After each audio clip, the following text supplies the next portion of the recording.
I did a call to arms on social media, and 400 patriots showed up in downtown Salem armed.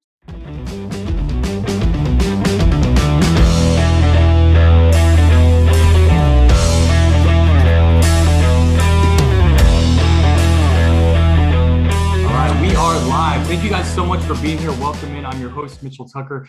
And today we have an incredible guest. You might not know her name, but I'm sure you know her story. It made national news. Her name is Lindsey Graham. Now, it's not the Lindsey Graham you're probably thinking of. This particular Lindsey Graham has courage, tenacity, and she's driven. That's why she's often referred to as the Patriot Barbie. Thank you so much for being here. Thank you so much. I have a great story about the Patriot Barbie, by the way. Yeah. So yeah, I like people to know that I didn't name myself the Patriot Barbie. When I reopened against mandates in Oregon, which is very, very liberal, someone had made a meme of my face wearing my MAGA hat and said, I don't always play Patriot Barbie, but when I do, I kill people's grandmas and steal their money. And I was so sick of being attacked by the left that I went on and I changed my public figure page to say Patriot Barbie, just to kind of nip at them. And they lost their minds over it, and it just stuck. Wow. And you didn't even have to pay him for that branding. Nope. I'm so thankful. It's become like my well-known moniker now. Yeah, it works out good because, I mean, if you type in Patriot Barbie, you pop up everywhere. It's really easy to find you. But Lindsey Graham, you're buried under the rhino Lindsey Graham. Right. Yeah. Well, my goal is to be on top one day. You will be above him. You will be. So, a lot of people know your story, but they might not be able to put a face with it. That's why I knew your whole story, but then we kind of ran into each other on Instagram. I'm not even sure how it happened. But you popped up on my Instagram, and then I was like, oh, that's that lady. So for the people here who may know your story but don't know you, why don't you give like a brief background of what all happened?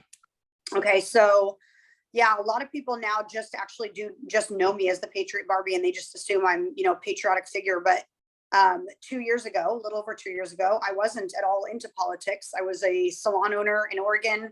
I had a successful business that I had built for 15 years. My husband and I owned 6 businesses. And when lockdowns came, I did shut down my business, mainly because I had a newborn baby. And I was like, well, extra maternity leave. That's great. But when 2 weeks turned into 6, we actually were looking at our finances saying, okay, with 6 leases, 6 overheads, no income at all, because that's all we did was run our businesses, we are going to lose everything we've worked for. We're going to start selling things off. And so I defied lockdowns. I publicly opened against the mandate on May 5th of 2020. And it wasn't that I had defied lockdowns that made national news. It was what happened to me because I defied lockdowns. So the state of Oregon and Democrat Governor Kate Brown literally weaponized state agencies. I mean, she said in a press conference, Lindsey Graham is dangerous and irresponsible. She's using this as a publicity stunt. And she put a target on my back. And after she did, the state of Oregon used every agency they could to try to shut me up and bully me into closing, probably to make an example out of me. So for example, I was told within a 5 to 10 day period of reopening, I would be issued a Class C misdemeanor. I'd be issued $50,000 a day fines. I would have my hair license revoked. I would have my business license revoked. I would be kicked out of my building. I was issued a $14,000 OSHA citation, and CPS came to my home, Child Protective Services. After I would not comply with all of their bogus bullying, she sent CPS to my home, and they questioned my family, and they threatened to take away my kids. So you can see why that was national news. It wasn't that I was defiant. It was, here's what happens if you don't obey big government.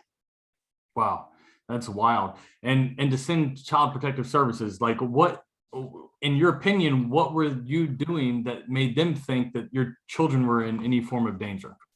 Well, a lot of the comments on social media, which is where everything was happening, right? Nobody was issued an official, like, close your business, there's a mandate. Everyone just saw on social media that they were supposed to. I have a whole, conversation about that. But on social media, leftists, liberals were saying, if she's opening her salon, she could bring COVID back to her family. She's a danger. She's a danger. She's endangering her family. and an anonymous call was placed. And we have a lot of whistleblowers in CPS that are going to expose what was done and said behind the scenes. But basically, everything was anonymous, everything was falsified. And this call and this visit came after I did a national press conference and said, I have a right to work and provide for my family, and that's why I'm reopening. And so after I would not comply with all of these other irrational and tyrannical orders and threats, it was like the governor said, let's hit her where it really hurts, her family. Wow. And before all this happened, from what I've read about you, you were pretty apolitical. You were raised conservative, but you really, at that point, you kind of were just apolitical. Yeah. Right? You even voted for Yeah, Obama. I mean, I was in an industry where they say, don't talk politics or religion. Right. And I'm a strong Christian and a strong conservative, but I was kind of just going with the flow of life. I mean, there were some things that started to alert me, like Obamacare really affected my life. But I was not politically involved very much at all. I actually was one of those people that counted on my dad to tell me who to vote for, because I know he was following politics. And the line was so drawn when this happened, because I saw that the left attacked me. Democrats were attacking me, threatening me, harassing me, trying to harm me. And conservatives, Republicans, were sending letters and cards and emails saying, thank you for your courageousness. And I went, okay, this was not political. Like, this was truly the fight for my personal livelihood. But I see now that there is a political agenda here. And so that makes me curious as to why Democrats felt that I didn't have a right to work and Republicans felt a right that I did. And so, I was raised Republican, but it really solidified the side that I was on for me. And it made me want to be a voice for the conservatives moving forward. Right. Well, it makes sense. I can understand where you're coming from, because this is not a political podcast, a political channel per se, but there comes a point, we speak a lot about entrepreneurship and business and stuff like that. But there comes a point when you can no longer be apolitical. When things are getting serious, it's time to step up and voice your opinion on what you believe in, and stand up for what's right. And that's what you did, which is awesome. I'm impressed by you, and I'm proud that you did that. Proud of you. Thank you. Well, I believe, honestly, that this was very divine. I believe that this was a moment that God had called me into that I was not prepared for, not aware of, not interested in, to be honest. But it was kind of an activation moment. And I found in this time of my life, I found myself reaching out to the Lord and saying, okay, give me strength to endure this, especially the cancel culture. That was actually the worst part of it. This is so ironic to say, but I could handle a fight against the government any day. Cancel culture was way harder on my family than anything else. But I found myself asking God for the strength to endure and believing that, okay, you knew this would happen to me. You prepared me for it. And in that time, I had found my new identity, which was my identity in Christ. And being called into the national spotlight was like, okay, how is this going to be for your glory? How is this going to be for your good? And I believe it's because he has prepared us all for such a time as this. And we all have our activated moments. And there is going to come a time when everyone in America has to say, this is my moment. And what am I going to do with it? How am I going to stand up? How am I going to speak up? Or am I going to cower? And we all know that in biblical times, you're going to be asked to take the mark, and you're going to be asked to deny Jesus. And if you are weak and you do, you lose that salvation. And this is a trial. I mean, it's a trial on earth that, what are you going to stand up for? Because for me, it's my family, my rights, my freedoms, my business. And when that time comes where I have to deny Christ, I know that I've been prepared to not do that. So. Right. You certainly have. You've been through it. Yep. So just recently, within the last week or whatever, you were hit with another notification, a $14,000 bill or something. There, after COVID's been proven to be, sham. Right. A complete sham. even though it's been proven that there's not much there, there's still, and everything's reopened, everything's back to normal for the most part. They're still pursuing you. What was that about? So yeah, I think it's important to point out that this video didn't really go viral, but in October of last year, so just 8 months ago, the state or the city sent me to collections for my rent when I was closed. Now, mind you, I lost that business, so I've suffered the consequences. I had to close eventually anyway, due to cancel culture, and I moved to Arizona. But that wasn't enough for them. They sent me to collections for $80,000 for back rent on my salon. Wow. During the closing. Yeah. And so now just last week, I had received a $14,000 OSHA citation. I had spent about $30,000 filing an appeal against that. To continue to fight that with a lawyer, I would have had to go to court. So I would have had to keep paying and keep paying and keep paying. I told my attorney, I can't keep paying you. I don't have the money. This money, my husband is working really hard and we're providing for our family, but I don't have the money to keep paying an attorney to fight this. So he dropped the appeal. Well, that triggered the state to go after me again.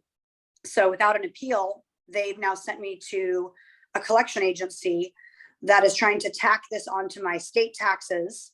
And with 9% interest, they're demanding their $14,058.68 by yesterday, or they're threatening to garnish my bank accounts and put a lien on my home, all of the big government threats that they can make. So I'm trying to figure out my next move on that. I think I'm going to try to appeal that on my own without an attorney.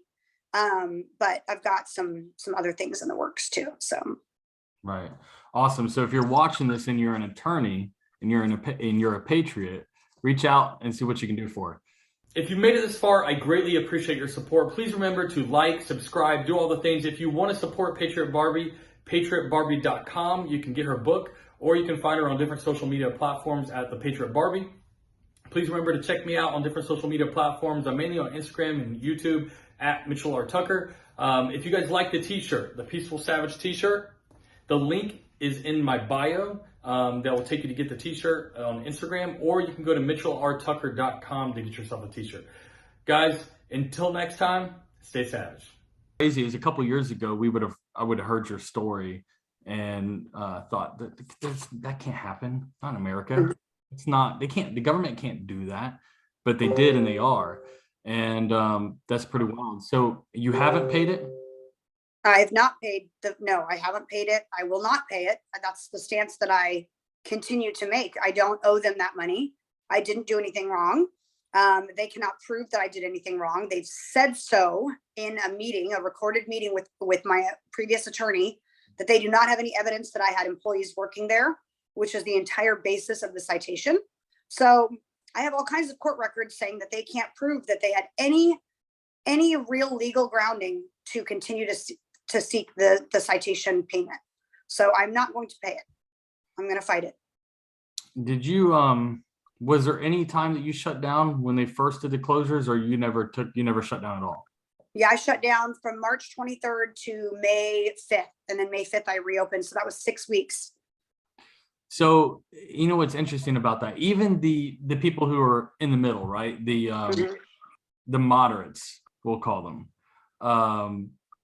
That's very reasonable, right? You shut down, you gave it the 30 days or whatever it was, to slow the curve.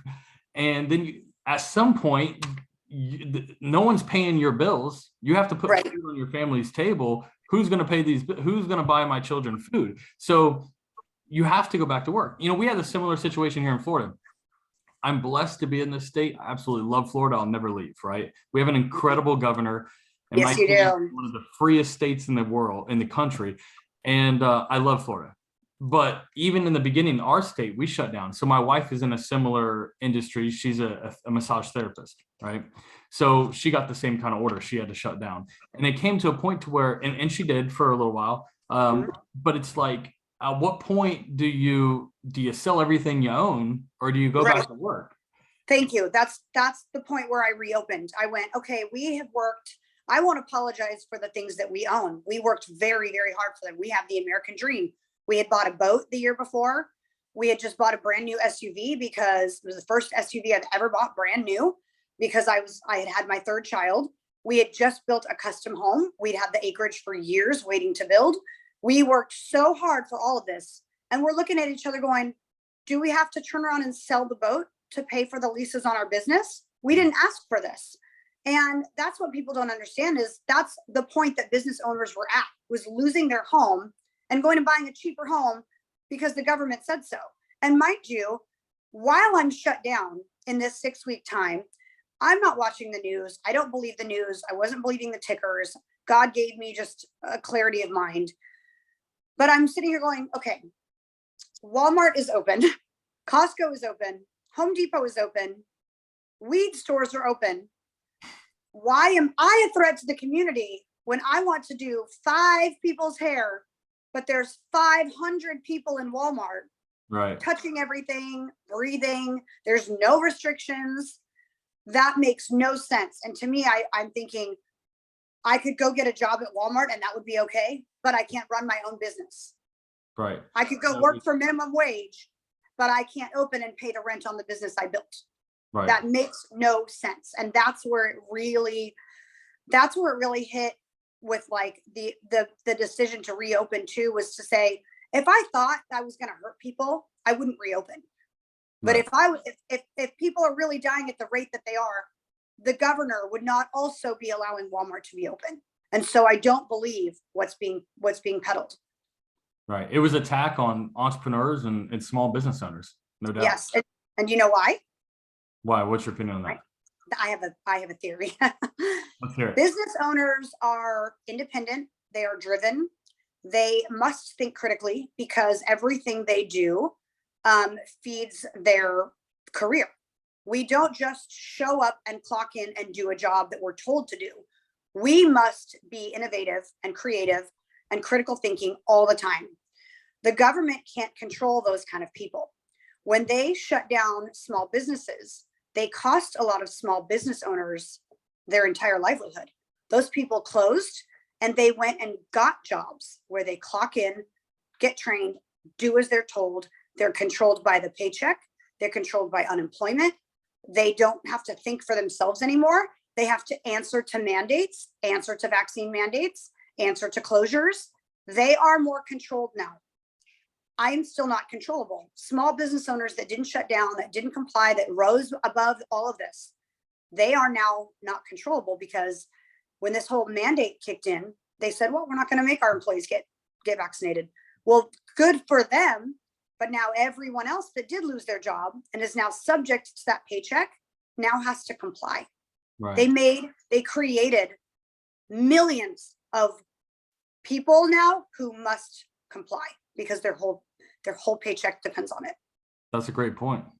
That's a solid. Yep. There was a time when you caught the attention of Black Lives Matter. Mm. And they made some threats to your salon. What was the details on that? So because I was all over the news and very, very well known in Salem, Oregon now, in Oregon in general. So when the George Floyd riots started, BLM and Antifa were very prevalent in Oregon. Portland, Salem, and Eugene was kind of the main cities that they liked to target as far as riots and destruction and protests. And it was posted on social media. Let's burn down Glamour Salon and kick Lindsey Graham's ass. And when I saw that, and I saw the comments that were, yeah, yes, let's do it. See you there. You know, she deserves it. All these things. I did not just fight the government and fight cancel culture and fight for my family to then have this new organization burn it to the ground. I am not going to sit at home and let that happen.